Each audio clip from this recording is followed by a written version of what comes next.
Caesars Superdome will host the 2025 Super Bowl for the 8th time since opening in 1975. But for this Super Bowl, Caesars Superdome will receive a $560 million interior upgrade. So let's look at the history, the upgrades, and the selection process that allowed it to host this year's Super Bowl in today's episode of Built Up.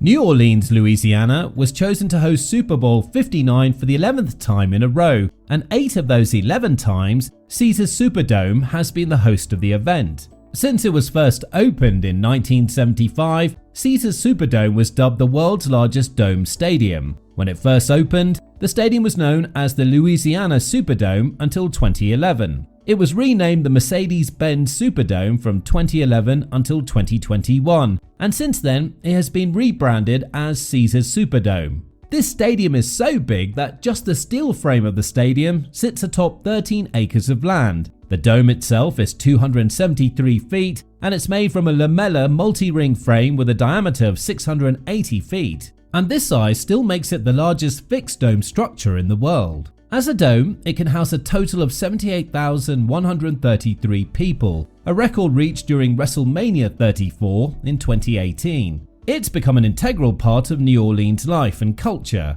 and this local monument, which was once home to the NBA's New Orleans Jazz, helped house thousands of people during Hurricane Katrina in 2005. Even though the stadium sustained a lot of damage during the storm, it was later refurbished and opened to the public just 1 year after the hurricane.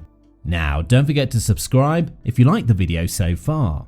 Now, if you're wondering why this stadium gets chosen so often to host the NFL Super Bowl, well, let us explain. In the past, the only stadium that could promise warm weather was considered for hosting the Super Bowl, but this is no longer the case. Warm locales don't even get dibs today. It's no secret that hosting the Super Bowl brings in a lot of revenue for the city, the stadium, and even the state. When you think of how much money sports fans spend on travel, hotel rooms, food, tours, shops, and tickets, is it a surprise that every stadium wants part of the action? In 2017, when Houston hosted the Super Bowl, they added an astonishing $350 million to the city's economy. In the past, the NFL would extend invitations to a specific number of cities. These cities would then place bids for who to host the Super Bowl. But today, it's different. The NFL has a list of requirements for the Super Bowl, from hotel rooms to stadiums and even amenities. Every city that meets these requirements is in the run to host the NFL Super Bowl that year. After a city is chosen, they will sit down with representatives from the NFL and further discuss the hosting terms. But don't think 2024's NFL Super Bowl stadium was chosen in 2023. This is a logistically complex operation that requires years of planning and preparation. For example, the 2020 Super Bowl was hosted by Miami, but the stadium was chosen 4 years earlier in 2016. Even today, the Super Bowl locations and dates are known for the 2025, 2026, 2027, and 2028 Super Bowls. As we speak, the city of Atlanta, Georgia is getting the Mercedes-Benz Stadium ready for the 2028 Super Bowl. This type of scheduling gives the city enough time to prepare for the football players and the influx of tourists coming there. First off, the city needs to find vendors and sponsors. Then they need to tell the local law enforcement to secure the stadium and ensure thousands of people enter a secure stadium.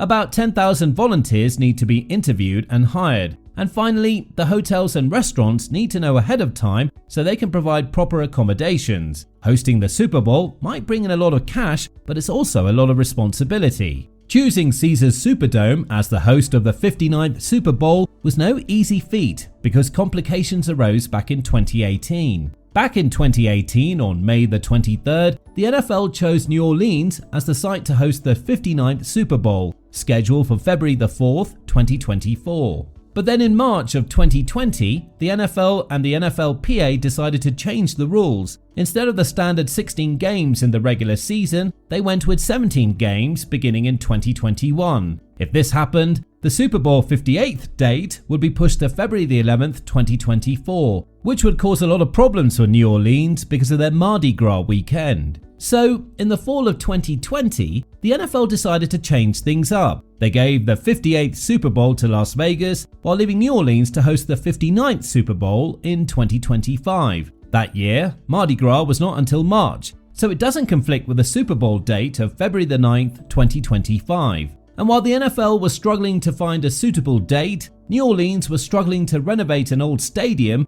to accommodate for the 8th Super Bowl held in the Superdome. When Caesars Stadium was first opened to the public in 1975, it was the largest dome stadium in the world. Almost 50 years later, this stadium, which can be considered a national monument at this point, has received a much-needed renovation. For around $560 million, Caesars Stadium was upgraded and renewed, and every dollar was put to good use. You see, Trahan Architects, the firm that designed the renovations, managed to free up 100,000 square feet without increasing the building's footprint. They did this by removing the two large ramp sections on both sides of the stadium. These ramps were supposed to bring in fans to the upper sections, but by erasing the confining layers, Trahan Architects completely reimagined the stadium's interior with 3 atriums that are bathing in light. And thanks to the added escalators, now you can get to the upper levels of the building in just a few minutes compared to 15 minutes in the past. But this change didn't affect just the way fans would move around the stadium. It also created center bars in markets where it seemed impossible. So when the fans walk into Caesars Stadium from now on, they'll be met with a fully modernized interior that's optimized for fan interactions.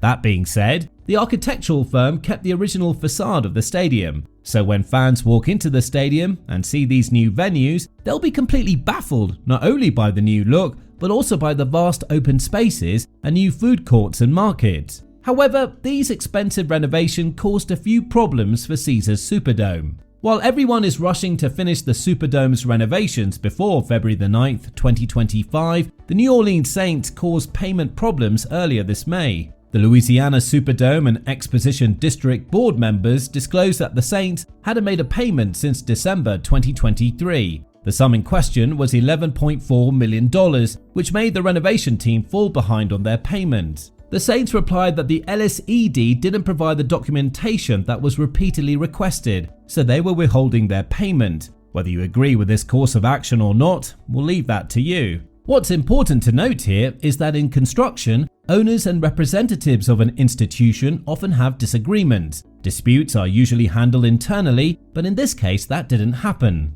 It's fairly common for an owner to withhold a payment if the required documentation or transparency is not provided.